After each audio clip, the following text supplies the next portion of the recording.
जब मंथन किया तो उस मंथन में सबसे पहले गौ माता प्रकट हुई।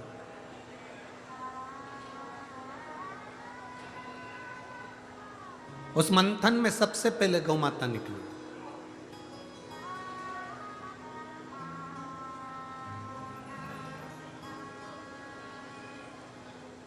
और मंथन में जो गौ माता निकली, उसके निकलने का केवल एक कारण था कि जो विष निकलेगा, जो विष को पिएगा, उस विष की तपन को, गौ माता का दूध तपन को रोक देता है।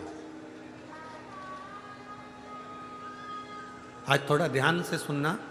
कई लोग कहते हैं कि शिवरात्रि पर 1 कुंटल दूध चढ़ाओ, 2 किलो दूध चढ़ाओ, 5 किलो दूध चढ़ाओ।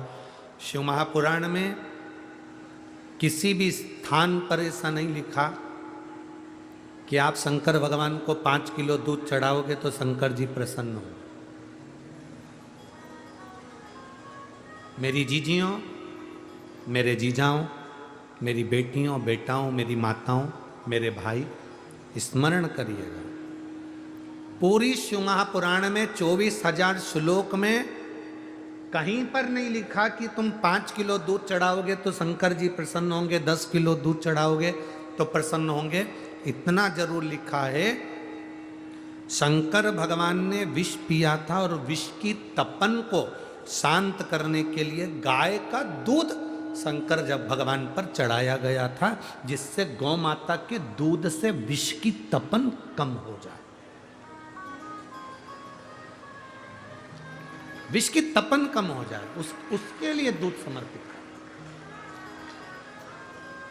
और बहुत अच्छे से समझिएगा,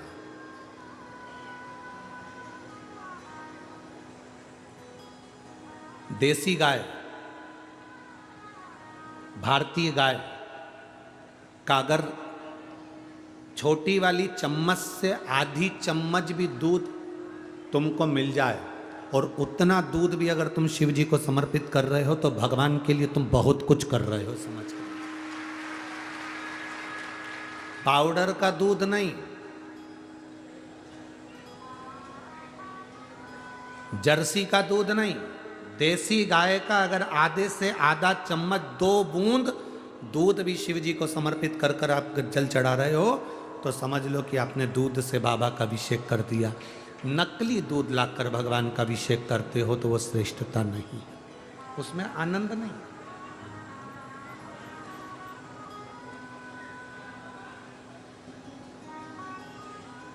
उसमें आनंद की अनुभूति नहीं है।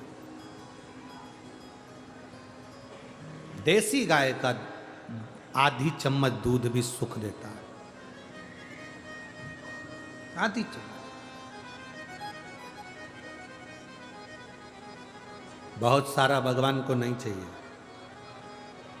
शिव महापुराण में यह भी कहीं नहीं लिखा कि तुम भगवान को 108 या 1008 या 1008 बेलपत्र समर्पित करोगे तो शिव जी प्रसन्न हो जाएंगे। शिव महापुराण की कथा तो यहां तक कहती है, एक बेलपत्र की पत्ती को आप अगर बीच में से, ये एक बड़ी पत्ती, उसके बीच में 2 पत्ती और 2 पत्ती के बीच में जो गैप है, बीच पत्ती में, इस पत्ती और 2 पत्ती के बीच में जो जगह है, अगर आप इस पत्ती को यहां से स्पर्श कर कर,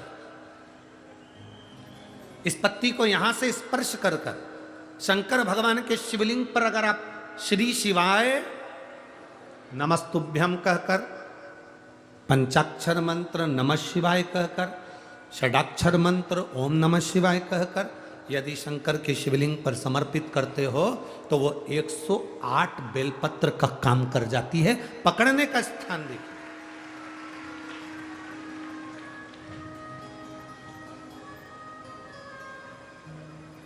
ये स्थान की बड़ी मूलता है, जो थोड़ा सा समझेंगे अपन, थोड़ा ध्यान देंगे तो ये जो ये स्थान है ये बड़ा मूल माना गया।